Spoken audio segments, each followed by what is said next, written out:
Hello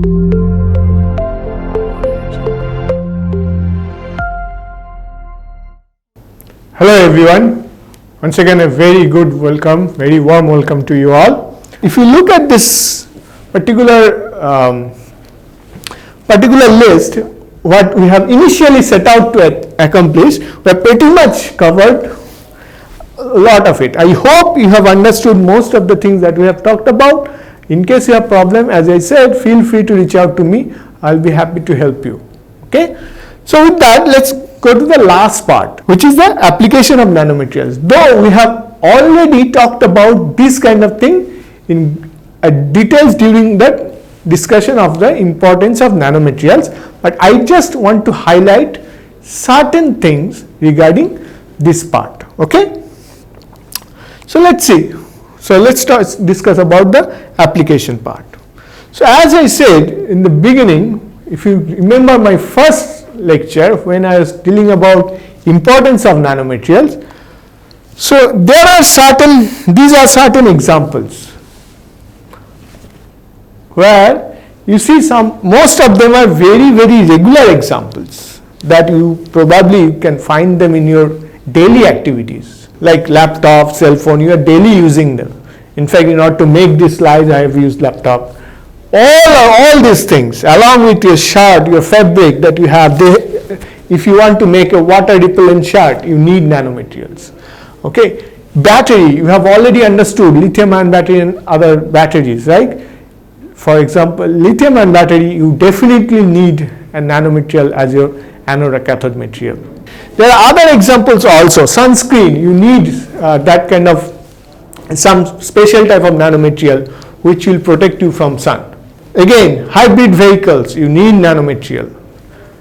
Paint, in order to have a sustainable paint which will last for a long time, you need something which is added to the paint, which is actually at the scale of nanometer.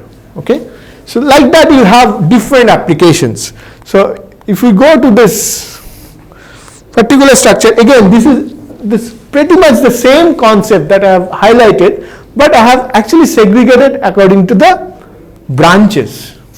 Okay, so these are in your daily activities you might have encountered to some extent about this. For example, pharmaceutical healthcare, even though you are not maybe directly related to that, but there are lot of nanomaterials that are normally routinely being used for this kind of applications.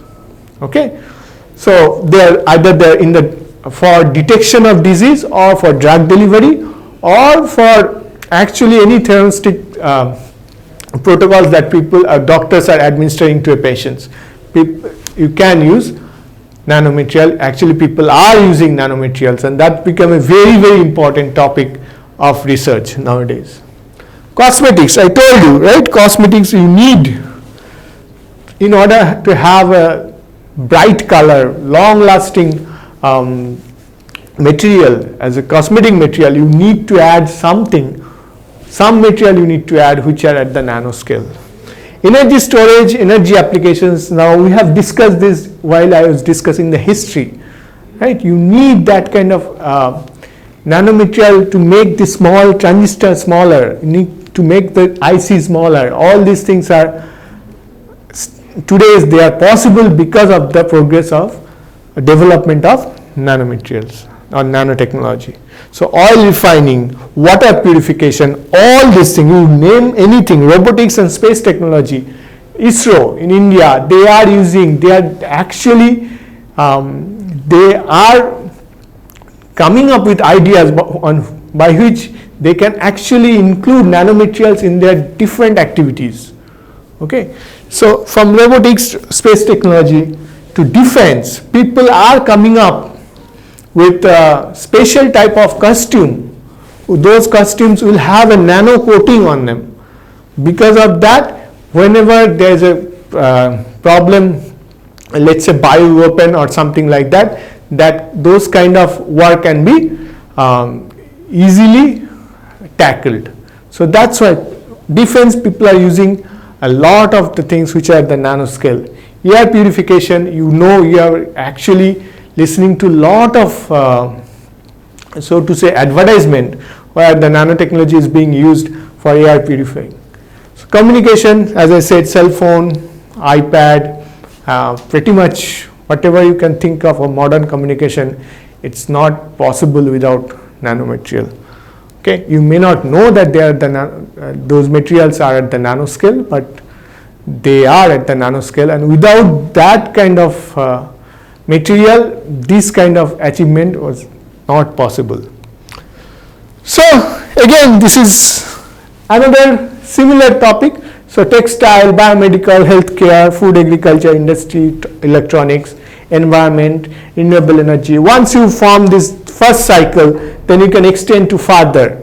Okay, I'm not going to discuss all of them, but it is quite easily understood that what I'm talking about. If you want to highlight any of the areas, you probably will end up having at least one or more involvement of nanomaterial. Okay, so this is something that is very, very important.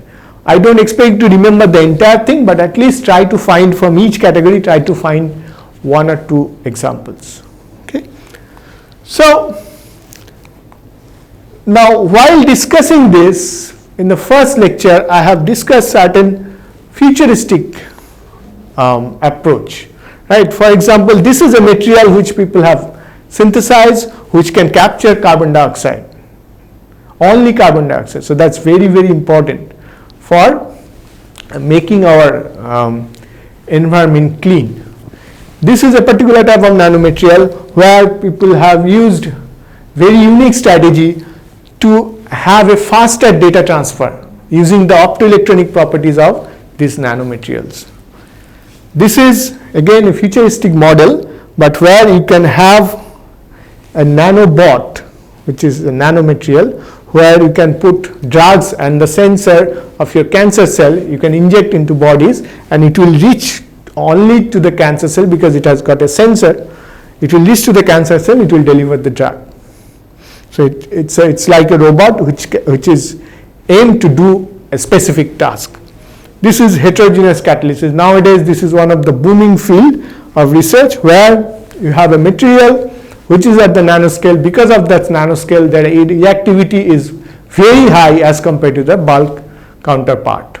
There are different reasons for that. Two of them I have already discussed. One of them is surface area to volume ratio, and another one is obviously quantum confinement effect. Depending on what type of applications you are doing, this can be used as a very efficient heterogeneous catalyst. So what about India? Till now, so far, whatever we have discussed, we are concentrating mostly about the overall development. Researchers from India is contributing to that field or not? That's something that people should be concerned about. Okay, so but as it turns out, Indians are doing actually a great deal of research at the field of nanotechnology. Okay, for example, these are some educational institutions where you can study nanotechnology. This is an old one, and you can do a proper research at the state-of-the-art research under these institutes. Now these are not the only one. This is a bit old one. Now the number of researchers, number of institutes have gone up. These are most primary ones. So in fact, this is Mohal is a proposed institute of nanotechnology. It has already been formed. It's called INST. So for example, Delhi, IIT Kanpur, IIT Bombay, Pune, Bangalore, it's a nano hub. There are other types of places, academic institutions, which are actually putting a lot of effort in order to know more about nanoscience. Okay, and as far as the scientists are concerned, I just want to highlight only one. I think without whose involvement this nano field wouldn't have grown in India, as Bharat Ratna Professor C.N.R. Rao. So his contribution in nano field in India especially is immense. All his students, including himself, he is very active guy at age of 86. He is still very active, and he does lot of work at the field of nanoscience. He is now the retired professor at JNCSR. So if you are really interested to know about nanotechnology and other things, there are a couple of books written by him which you can study. Okay, so these are, again, this is just to give you some idea about the contributions from India. What about the industry? Okay, always you as a researcher you'll always feel that you need to have some sort of correlation between the product development and the innovation. So as it turns out, in India there are companies, if you are really interested, there are companies like this, for example, in Nano, Mahindra and Mahindra, Tata Chemicals, Hindustan Lever, these are the very, very big companies which have invested lot of money for their product development, at the same time for the products which can be made at the nanoscale. So that's very interesting. So if you are really interested to know, please go to their website. I strongly recommend you try to find a particular work which is most suitable for you, and try to see what people are doing. Okay. So these are just, again, this is just a few numbers. There are more companies which are actually coming now to do more and more research on the nanotechnology. So with that, I am going to talk about two specific examples. One of them is called this Amrit. It is done by Professor T. Pradeep at IIT Chennai. This is actually a water purifier, and with that I am going to show you a video by which you can get to know about what it is. Just stay tuned. Okay, I am going to move away.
So this is one of the very big contributions from India in order to tackle water problem, to make water arsenic free.